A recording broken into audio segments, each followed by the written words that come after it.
EU cruise and the flag of convenience, crew to embark on board social security Italian Roros 1217. We are requiring about 50 ABs, 20 second engineers, 20 third engineers, electro-technical officers, around 15 top officers, deck officers, chief officers, second officers, with 5 contracts on board the cruise and the flag of convenience ships, 2 which going to Italian Roros, 37,000 tons, 67,000 tons, trade between east of Spain and west of Italy, Roros, state-of-the-art ships, and this Italian flag full cover social security, unemployment,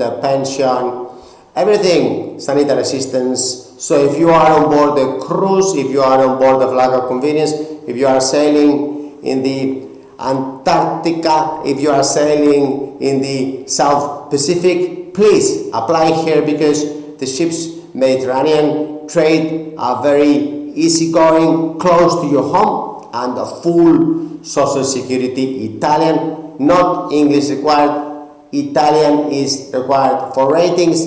We have a basic safety manuals. Please apply urgently. Thank you. Bye.